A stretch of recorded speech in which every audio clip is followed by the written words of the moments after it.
होता। तो उसी समय भगवान अंतर ध्यान हो गए, और अंतर ध्यान जब हो गए तो सारी गोपियां आश्चर्यचकित हो गई कि भगवान चले कहाँ गए। सब ढूंढ रही हैं भगवान को,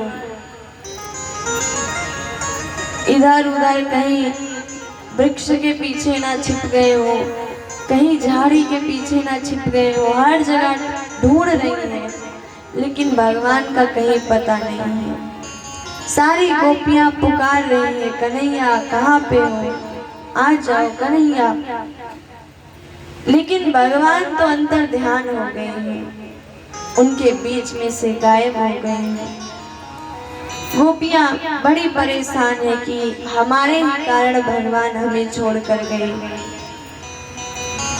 सब लता पता से पूछती हैं, कोई वट वृक्ष से पूछता है कि अरे वट वृक्ष, तुम तो इस वन में बहुत बड़े हो, तुम बहुत बड़े हो, पूरा वन तुम देखते हो, क्या तुम देख के बता सकते हो कि हमारे श्याम सुंदर कहाँ गए? तुम अपने इन विशाल शाखाओं से देख के बता दो कि हमारे स्वामी कहाँ गए। तब तक दूसरी ने चुप कराया, चुप रहो, ये नहीं बताएगा। क्यों? क्योंकि ये तो वट है ना, पुरुष जाति है। पुरुष जाति का स्वभाव ही होता है स्त्रियों के साथ खेलना, और ये पुरुष है, ये नहीं बताएगा। छोड़ो इसको। वट को छोड़ देती है, अरे तू वट बड़ा ऐसे बड़ा ही दुष्ट है तू, हम तुमसे बात नहीं कर रहे, हट जाओ यहाँ से। और गोपियां दूसरी ओर आती हैं, और इधर तुलसी का पौधा है। तुलसी के पौधे से पूछ रही हैं कि बहन तुलसी, तुम बताओ हमारे स्वामी कहाँ गए?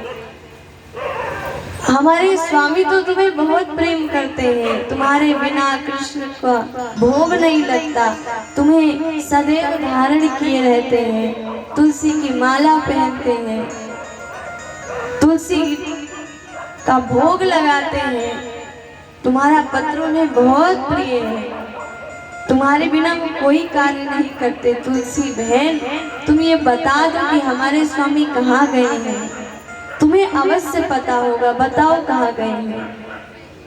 तब तक हवा का झोंका आया, तुलसी का पौधा हिल गया। एक गोपी ने कहा, देखो सर हिला रही है, मैं नहीं जानती। और एक तो बुरा भला कहने लगी, अरे बहन ये क्या बताएगी, ये तो हमारी सौतन है ना, श्याम सुंदर इसके साथ सदैव रहते हैं, इसीलिए ये क्यों हमें बताएगी।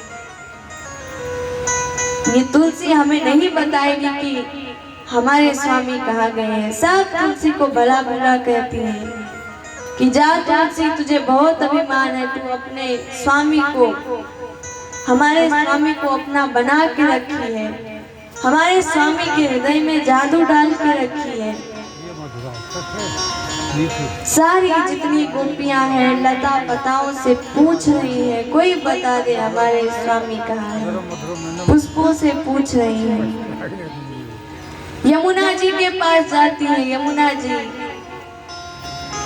आप बता दो ना हमारे स्वामी कहाँ गए।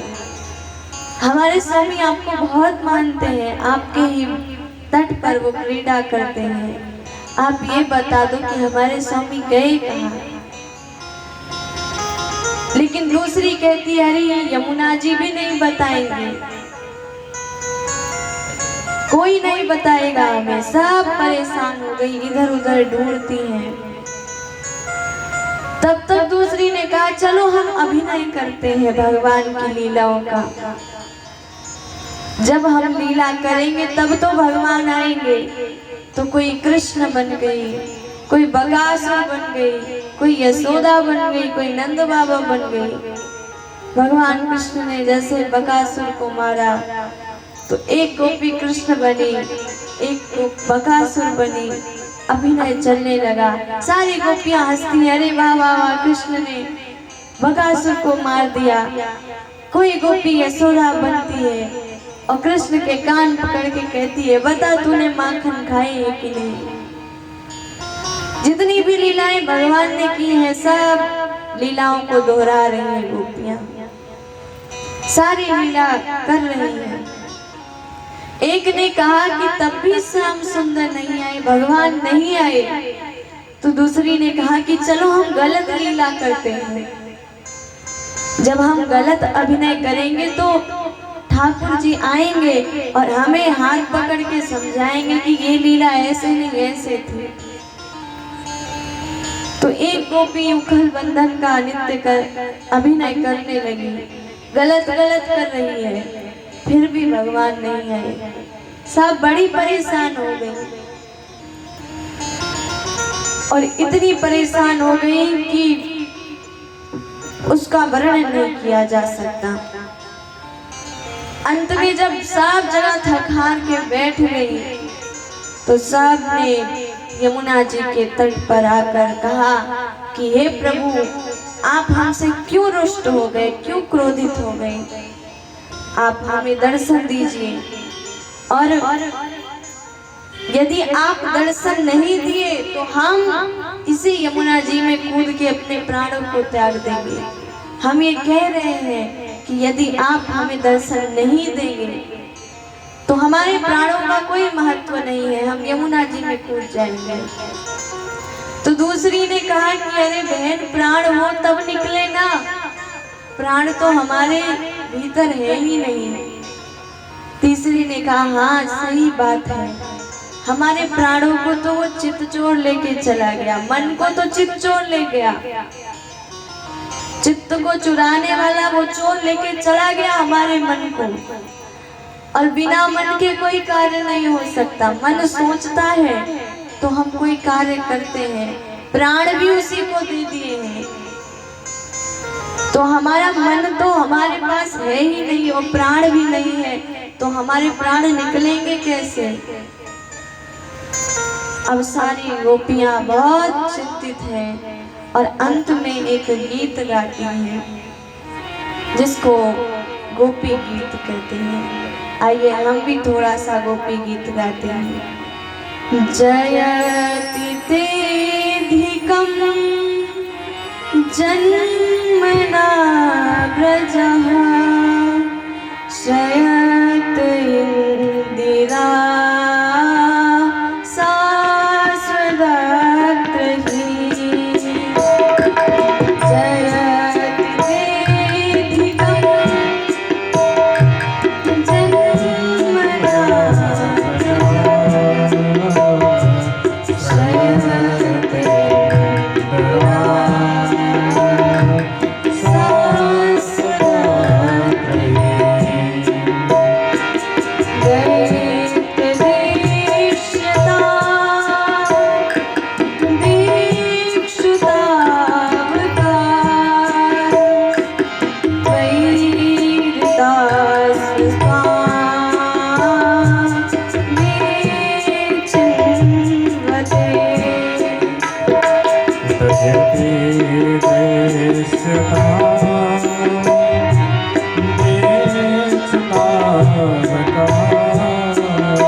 ध्यान राक्षसा हर्ष मारुला जय दुर्गा मिला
तो इसी गोपी गीत के माध्यम से गोपियों ने भगवान को पुकारा और कहते हैं ये श्रीमद् भागवत का प्रमुख गीत है, प्रमुख गीतों में ये आता है। भागवत जी में बहुत सारे गीत दिए जैसे वेणु गीत, भ्रमर गीत, प्रणय गीत, गोपी गीत। तो इनमें से गोपी गीत गोपियों ने गाया और उस समय इस गोपी गीत में उन्होंने भगवान को पुकारा। गोपियों ने कहा कि हे प्रभु आप इतने निष्ठुर मत बनिए, क्योंकि हमारी नंद बाबा और हमारी यशोदा जी तो बहुत ही दयावान है।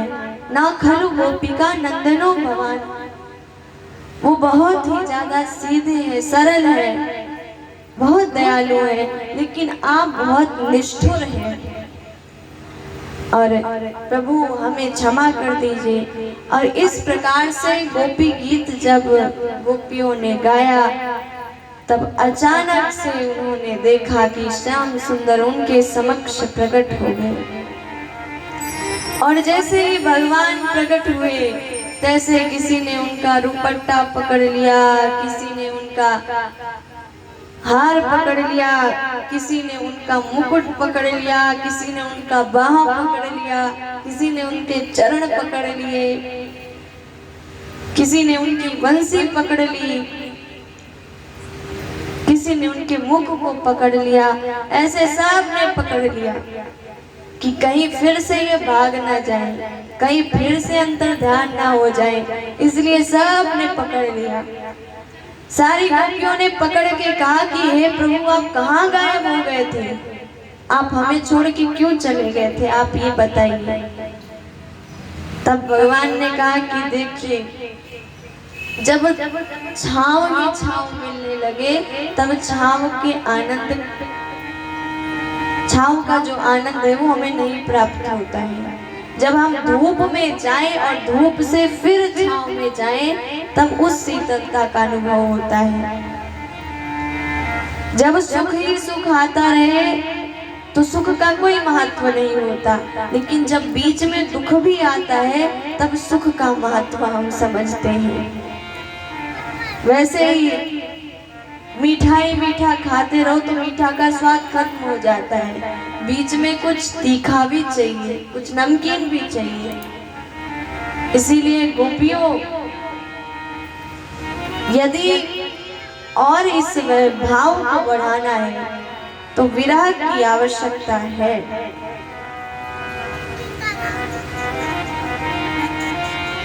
प्रेम में दो रस होते हैं, संयोग और वियोग।